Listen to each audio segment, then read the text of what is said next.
All right, welcome back to Building a Fighter. My name is Dr. Austin Shane, sports chiropractor in Scottsdale, Arizona. With me, as always, badass strength coach in Denver, Colorado, Alex Friedman.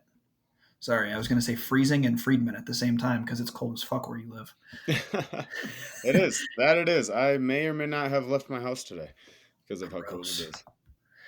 But So today, everybody, we're going to do one where we're going to get back to our top 5 lists. And what we're going to do is the top 5 things that strength and conditioning can benefit for athletes that we think that coaches and athletes should know about. Number one, what we're going to start with is grappling strength. So, strength conditioning itself is one of the best things we can do to put on strength and give you those, we call them like farm muscles, where you can grab shit. And people know that when you grab somebody's wrist, that is your wrist now, not their wrist. So, Alex, how do we build that grappling strength? yeah, so one of the biggest benefits you will get from strength and conditioning is obviously we hope strength, right? Mhm. But we need to evolve that into or from, if you've never been in the weight room before, we're going to give you some general strength. So you'll be doing some squats, deadlifts, relatively simple lifts. But the real benefit that we're ultimately going to find is a sports specific strength, Mhm. right? That's what everybody's looking for. That's where people want to jump to that for the first day. And there's times and place to intersperse it. But ultimately, our goal, we want you to have the nasty grip strength of a black belt in jiu-jitsu. We want you to have the positional strength of a wrestler. We want you to be able to hold a clinch, hold head position, and hold favorable position in your cage wrestling. So we Mhm. want you to not only be able to lift a lot of weight, but then translate that into the cage because that's your sport. 100%. And so many times when people think about strength and conditioning and really the strength side of strength and conditioning, they only think about, oh, I need you to deadlift heavy or, oh, I need you to squat heavy. And that is important.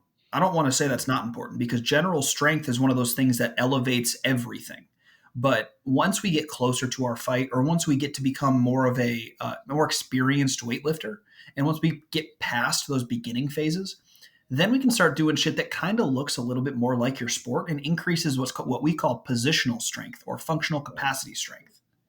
Yeah, so I think one of the biggest things to remember with strength, and this goes into our next attribute you'll gain from strength and conditioning as well. There's definitely building blocks and progressions we have to follow that are just point blank irrefutable. So Yep. if we think of a sport specific movement, I think of maybe like a Zercher carry, right? If you're in the weight room, you're holding a barbell and the crooks of your elbows right out in front of you, and you're carrying it for distance. I would call that like a sport specific movement, right? Mhm.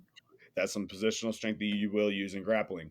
You're not going to be able to do that heavy, or let's say you can't do 315 pounds on that Yeah. if you cannot squat 315 pounds, right? Right. Because it's just not going to happen. So we have to establish the building block, which for some people takes a long time. And we just got to have a good relationship to establish that communication of that. But we have to establish the general strength before we get to, the real money, which is the sport specific strength.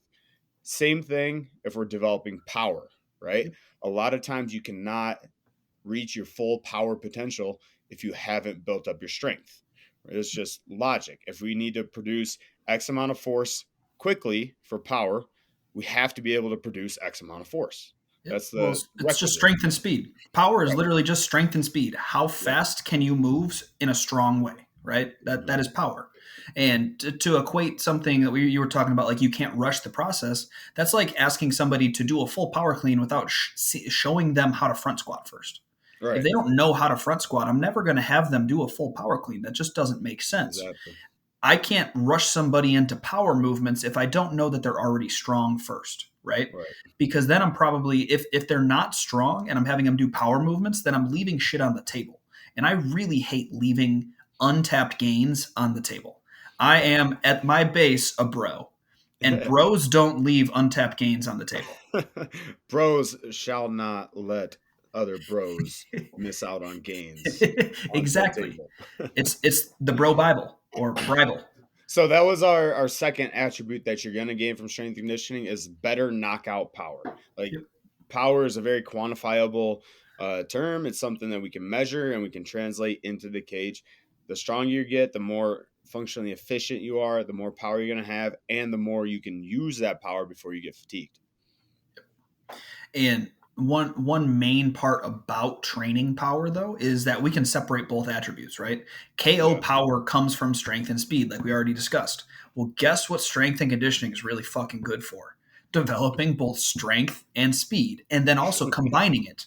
Like I feel like we're gonna sound like a broken record as we're going through this entire podcast, but strength and conditioning is at its core, it's a way to break down the variables of your very complex sport and try to isolate the things that you're bad at or good at, and then try to elevate whatever level we're focusing on to Yeah. benefit you and then bring it back into your sport, right? It's almost like we're taking all the different toppings off of the pizza because we didn't like how it was configured.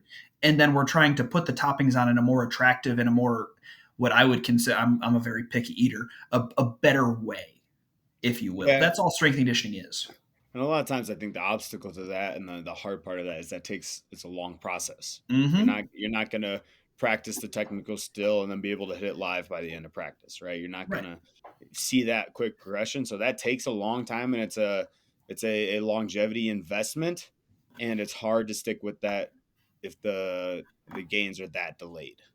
But what I will say is what I recommend to people or what I say to people is how long did it take you to get good at just one of the different mixed martial arts, right?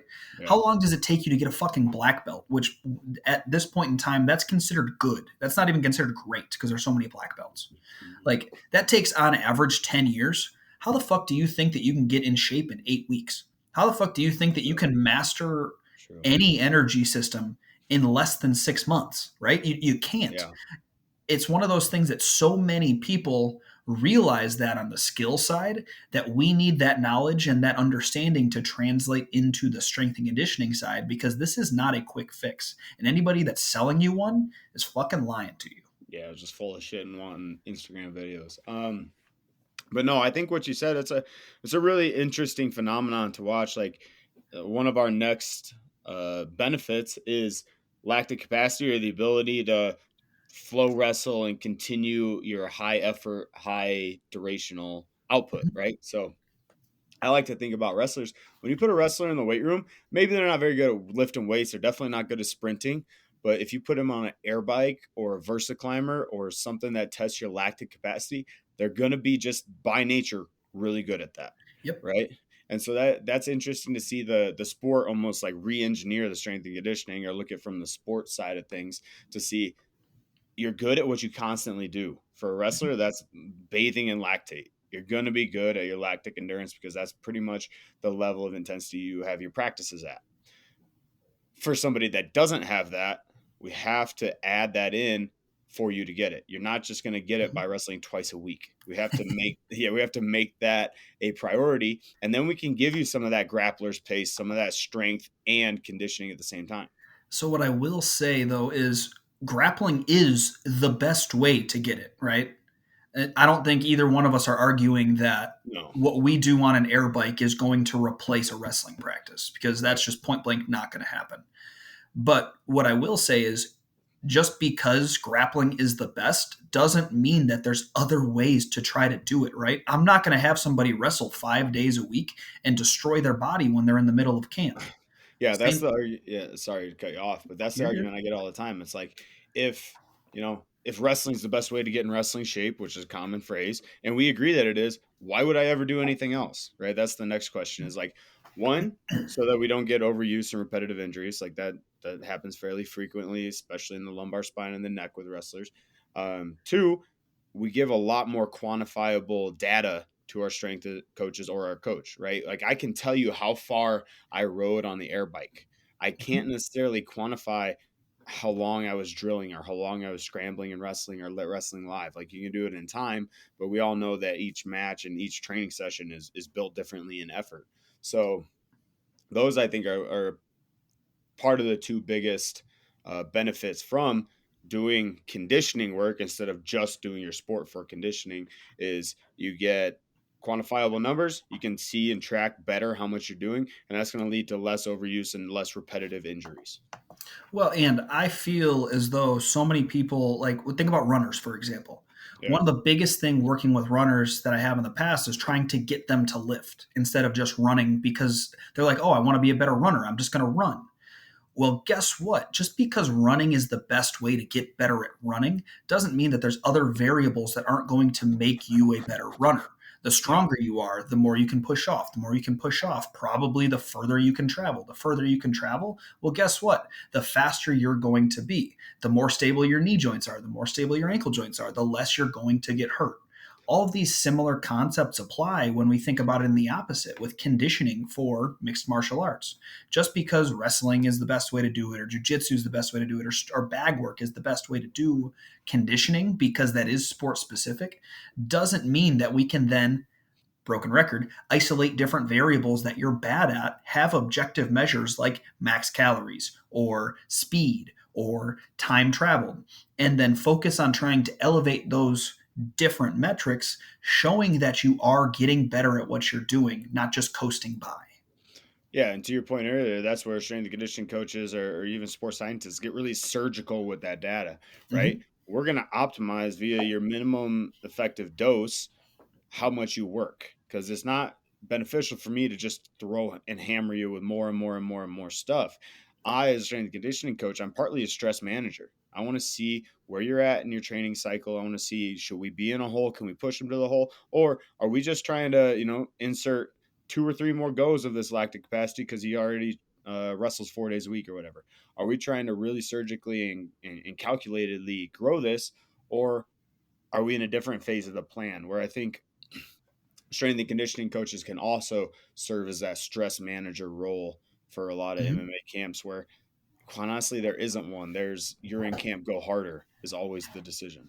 Which is the opposite of what should be happening. When you're in Yeah. camp, you should be going easier and focusing on what you're Peak. going to get better at so that you can Yes. peak for your actual fight, right? There's still hard parts of camp, but you should be doing less work in camp, not more, as far as a Yeah. metabolic standpoint goes.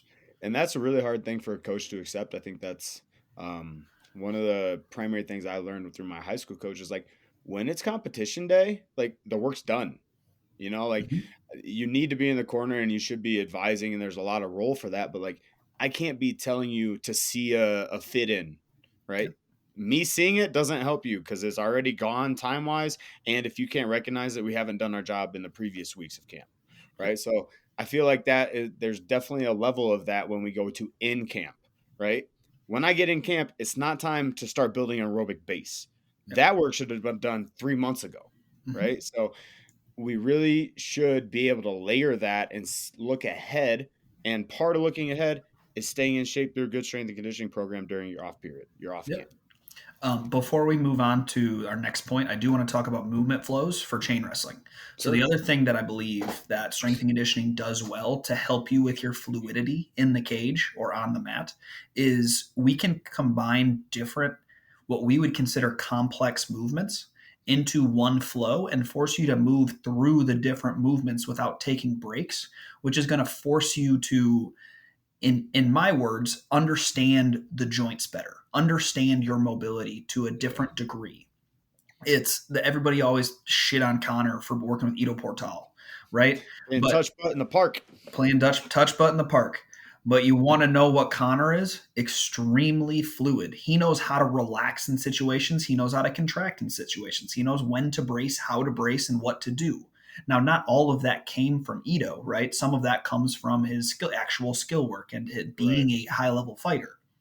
But these are just skills that we can get better at. Fluidity at its core is just a skill. If you can get better at something, that's what I would consider something as skill. So if I want you to get better at fluidity, I'm going to pair different movements together. It doesn't have to be high intensity, but the cool thing about movement flows is I can progressively overload the different movements. Say we're doing a body weight circuit that I don't want you to stop as you move through. We're doing a bunch of different movements. Well, then next week we add in a 15-pound kettlebell. Next week we add in a 20-pound kettlebell. And we progressively overload all of these different movements that are going to force you to be more fluid because you have to find movement strategies around them. Yeah, I think the chaining those movements together and being fluid between them is definitely a huge benefit from that. But I also feel like the repetitive nature of the movement flow, like the more you do it, the more intrinsically you can shift your focus and Mhm. attention. And then you really feel yourself move either efficiently and effectively or inefficiently and with a heavy drain to your body. So I think adding the weight will just expose that even to the next degree. So Yep. I 100% agree with what you said. I think there's even more benefits from movement flows that we can get outside of camp, and then even into camp. Again, once we get in camp, those movement flows are just for efficiency and feeling good. They're not for Yeah. learning movement, quote unquote. Right. And they're perfect for, say, like after a sparring day and you feel like you got to do something. But your coach tells, or if your coach is smart, tells you that you shouldn't go on a run. Or your coach tell you after sparring day, you went 10 out of 10 and you feel like you got to get something extra in. Well, your strength and conditioning coach, your healthcare practitioner, your skill coach, they should be able to, one of the three should be able to provide you with some sort of like 15 to 20-minute movement flow that isn't hard, but it's restorative in nature. You're probably going to stay in the blue zone of your heart rate, so it's not really anything that's going to be metabolically demanding. You get to move your joints in a beneficial way, and you're actually going to recover faster because Yeah. you're activating all those different muscles and getting nutrients to where they need to actually cause a recovery effect. Yeah, you're increasing your blood flow, and then part of that awareness of the movement flow and be able to hit the right heart rate level, the right zone, is from learning your pacing and your conditioning during your out of camp cycle, right? Mm-hmm. So that's our fourth main point that you can benefit from strength and conditioning is learning your pacing, learning your energy system, learning what red feels like, what the red zone feels Mm-hmm. like in your sparring, feels like in your grappling, feels like in your strength and conditioning session. Because when we get to the fight, like it or not, there's an aspect of pacing there, right? Some athletes don't use any of the pacing, and I would argue they're worse off for it. But being aware of that, being able to control your breath and your nervous system in between rounds, the overall knowledge of where your body's working and how hard you're expending energy at a certain given point and the ability to shift up and down, I think is irrefutable benefit from strength and conditioning. 1000%. You need to be able to use your heart zones as gear shifts, right? Yeah. You should be able to go between them in a relatively quick setting as long as you don't surpass that lactic threshold right into the red zone and just stay there, right? Yeah. But something that I did, so Hunter Azure is one of my guys. He was in the UFC. He's been out of the UFC for the last two fights, trying to fight his way back. He had some stuff going on where we needed, as far as his weaknesses that are actually now his strengths, which are kind of cool, is we did an entire 16-week program on aerobic power because he didn't know how to pace. Like a really good example for people listening is if you go back and watch him against Brian Kelleher, the fight was literally a round and a half, and it was fight of the night because Hunter beat the shit out of him so bad in the first round, and then got knocked out by Brian in the second by just a dumb mistake. It wasn't anything crazy, but he beat the shit out of him so bad in the first round that Yes. they both got a 50K bonus for fight of the night. Yeah. But he didn't know how to pace. That was his thing when he was in the UFC, is that he didn't understand what is an 80%? What is a 70%? What pace Yeah. can I maintain for 15 minutes? And so we literally just went on this ramping cycle of just 3 to 4 weeks on, 1 week off, 3 to 4 weeks on, 1 week, or not even off, just lighter. And we Yeah. just did aerobic power. So maintaining that like right beneath that lactic threshold for a very long period of time. And he just got better and better and better. And what was cool is about the sixth week, we could see it in his sparring where he wasn't going balls to the wall in the first round. He actually Right. understood that he can't just go crazy. And he just kept getting better and better and better until the time that he understood what his 75 to 80% is that he can maintain at the cage at all points in time. And then he can selectively explode all the way through there. Yeah. You want to try to throw a finishing sequence? Go for it. You got somebody in ground and pound and you want to unload on them a little bit? Go for it. But you have to know how to pace to get there. And then you have to know after you do throw that, trying that finishing sequence, how much do you have to rest in order to feel ready to jump back in, which is still an element of pacing, right? You need to be Yeah. able to explode and then be able to know when you're recovered to jump back in. Yeah, I think that 100%. I think a lot of times we equate this with like a veteran's prowess. Like the veteran knows where and when to expend the most energy, and they know their energy systems, for a lack of better terms, the best. Mhm. So we equate that to being a veteran in the sport and seeing the sport, being around it, training for so long in the sport.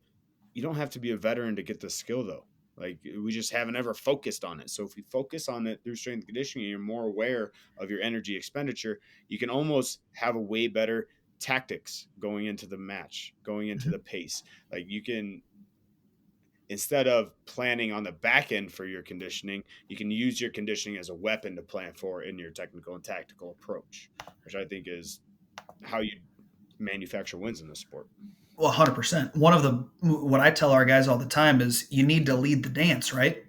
How Yeah. on earth can you lead the dance if you don't know what pace you can stay at? You don't know what the dance is. Yeah. Exactly. If you don't know the rhythm of the dance, how can you lead? You can't. Yeah.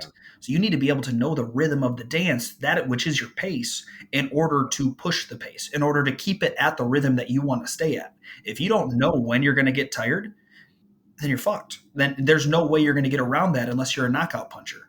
But if you know when you feel tired, when you're fatigued, when you know you can't recover, or know when you know you can recover, then you always know where you're at in a fight.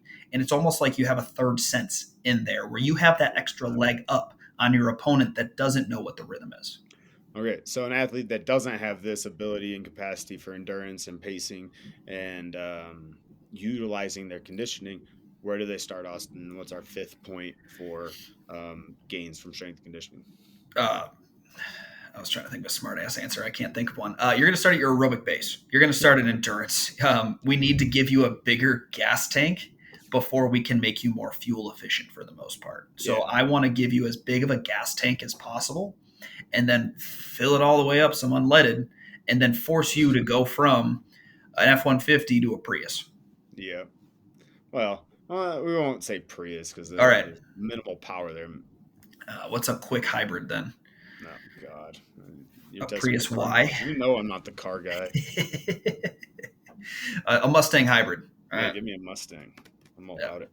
But we're trying to, if we're doing it right, we're going to build that gas tank. So that's going to be our, I guess, 30 at the low end, really like 45 minutes to 90 minutes of Yeah, slow, low intensity running, biking, swimming, whatever the fuck you want to do. I don't, shadow boxing, like anything, as long as you're staying in that blue zone or in that fat oxidation zone, right? yeah. Which is going to be 125 to 145 for a generic range. But that's And where I would prefer you to have a heart rate so you know where you're at. and this is such a low Or, intensity sorry, sport too heart that strap. yeah, this is such a low intensity modality of conditioning. Like this is something that if you're focusing on building this, you got to be doing every day, right? And you Yeah. should be able to do it every day. You know, practice your MMA practice as a overarching theme. If it's just a normal practice, you're not sparring, you're not going way ham, is an aerobic stimulus. You Mm-hmm. know, the pace that you maintain while you're drilling is an aerobic stimulus. Now, if we're focusing on it, maybe you need to do things outside of your practice and additionally too.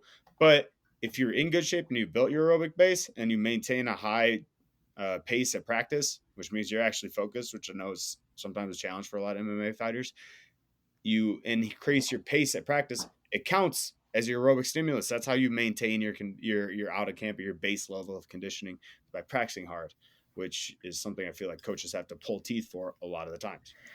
Yes. But one thing that I feel like everybody should know is there's different aerobic stimuli, right? There's aerobic power, there's aerobic capacity, there's all of these different ways to stress the aerobic system. You need to pick the one that's going to help you the most. Yeah, You doing 2 minutes of wrestling at a very high pace isn't going to accomplish anywhere near to the same goal of doing 60 minutes of low intensity running. Those are literally two different things. yeah, It's still going to affect the aerobic system, but they're two different things. So if we that's where having a good test, understanding what your yeah, deficiencies are, focusing on that, that's where that's extremely important. And actually that's where I tell people that conditioning off of the mat is extremely beneficial. yeah. Especially in the almost like I said earlier, the isolation of the like surgical approach, right? What do you Mm-hmm. specifically need? Where can we add to it versus just throwing a bunch of blanketed shit at you and actually either making you worse or not getting the benefit we're searching for, right? So yeah, and I would extrapolate your comment on the aerobic system. There's capacity, power, and efficiency in that. That's Joel Jameson's book. Is there's those qualities of every energy system, right? Right. But with the aerobic base, the capacity end is the most general end, right? Like we Mm-hmm. know that fighting MMA a fight is not akin to running a marathon, but the running a marathon stimulus is going to help you overall build your way into MMA conditioning. That's the more base level activity. Right. It's just cross training. Yeah. At the end of the day, all strength conditioning is just cross training. But just like how playing football is going to, or playing wrestling is going to make you a better football player, the exact same way as strength conditioning is going to make you a better fighter. It's just a different stimulus that's going to make you more effective. No, Um, 100%. And that's the I guess if we had to go to the most overarching point of this podcast, enhancing your cross training is going to give you certain targeted benefits. yeah, That's all strength and conditioning is cross training with a very scientific or calculated agenda to it. or at least it should be with a Yeah, scientific. I hope that's what's happening. That's what building a fighter does. I was about to say, so if you got to get any of our strength conditioning programs, that's going to be at buildingafighter.com. And they have Building, all that thought built into them already. So exactly. They're already there. Or you can just get a custom one and then we can dial it in for you, not just for general wrestling or general fighters. So that's going to be at buildingafighter.com. We have pre made and custom and team programs available. If you guys got to get in touch with us, all of our information is in the show notes. That's going to be yep. emails and Instagrams. I'm going to flip what I used to say in the past. I used to say that email was the better place to get a hold of me. Instagram is 1000% the better place now they got my Google Watch. That thing pings immediately on this. Oh my gosh. And I blocked my emails Interesting. on my Yeah. watch just because I get too many. But yeah, and be sure to visit our Instagram and our YouTube channels off of those too. Those are starting to build up and gain some traction. So it's good information. Yeah. But this is Dr. Austin Shane. Alex Friedman. And we are out.